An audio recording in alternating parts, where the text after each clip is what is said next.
ব্যাপারটা বেশি হচ্ছে কারণ আমরা অ্যাওয়ার না, সচেতন না।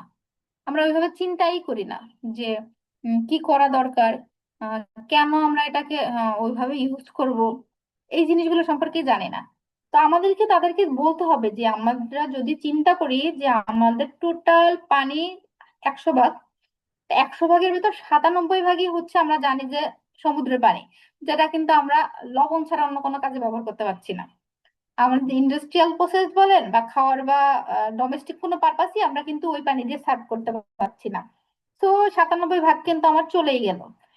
নেক্সট 3 ভাগ থাকলো, 3 ভাগ ফ্রেশ ওয়াটার বলে। ফ্রেশ ওয়াটারের ভিতর আপনার কিন্তু বরফ আছে, গ্রাউন্ড ওয়াটার আছে, রিভার আছে, লেক আছে। সব জায়গা থেকে কিন্তু আপনি পানি নিতে পারতেছেন না। আপনার পানির সোর্স হয় কি নর্মালি গ্রাউন্ড ওয়াটার, তাই না? ওই 3 ভাগের ভিতর থেকে আপনি যে গ্রাউন্ড ওয়াটার থেকে একটা ভাগ নিচ্ছেন, তার মানে আপনার সোর্স কত কম। এখন আমাদের নর্মালি হয় কি যে গাজীপুর, সাভার এই জোনগুলোতে আপনার ওয়াটার পারমিশনটা কে দেয়? নেয় হচ্ছে ইউনিয়ন পরিষদ বা পৌরসভার থেকে। কিন্তু ওনাদের কিন্তু কোনো অথরিটি নাই আপনার এই গ্রাউন্ড ওয়াটার এক্সট্রাক্ট করার পারমিশন দেওয়ার।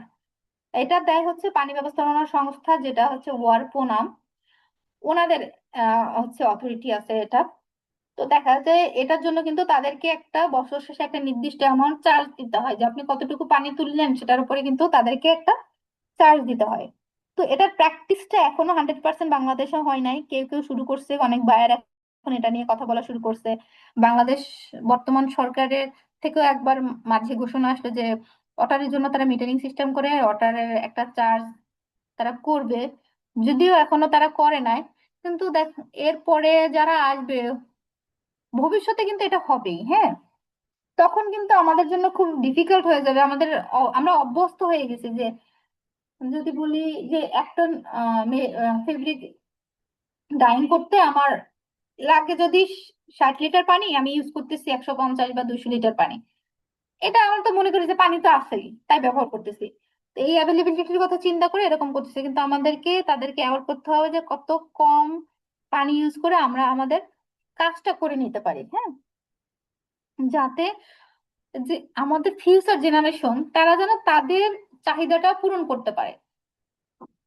সব সময় আমাদেরকে চিন্তা করতে হবে সাস্টেনেবল ওয়েতে। সাস্টেনেবিলিটি বলতে বোঝাচ্ছি যে আমাদের নিজেদের প্রয়োজনটা তো মিটাবো আমরা, সাথে আমাদের ভবিষ্যৎ জেনারেশন যারা আছে তারা যেন কোনোভাবে বঞ্চিত না হয় তাদের চাহিদা মেটানোর ক্ষেত্রে। যে আমাদেরকে যেন দুটা কথা না শোনায় যে আমাদের আগের জেনারেশন আমাদের সবকিছু নষ্ট করে রেখে গেছে, তারা ইরেসপন্সিবল ভেতর সবকিছু ইউজ করছে, সব ন্যাচারাল রিসোর্স গুলো নষ্ট করে ফেলছে।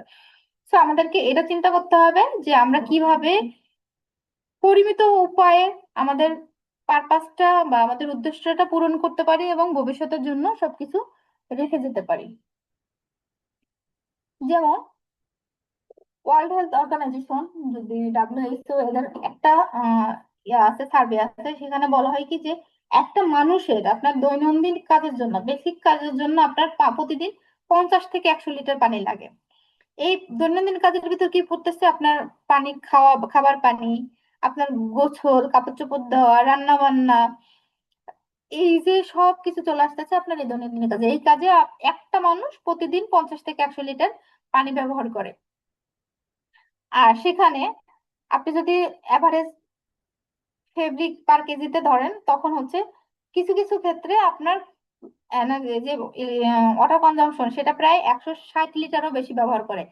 কিন্তু কি এখন অনেক বাইরে এটা লিমিট করে দিচ্ছে আপনার ফেব্রিকের টাইপ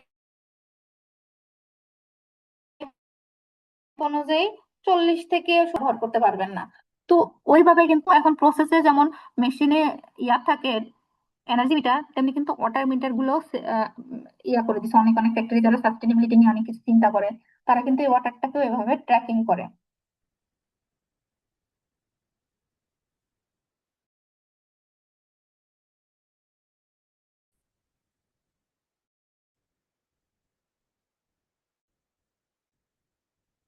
আমরা কিছুক্ষণ ওয়াটার ম্যানেজমেন্টের পলিসিও সেম বা তো এটা কি বোঝাচ্ছে আপনি কিভাবে কোন প্রসেস বা কোন প্রসিডিউর মেনে আপনি আপনার ওয়াটারের সোর্সটাকে ম্যানেজ করবেন। আমরা একটু একটু দেখে আসি একটা এসওপি।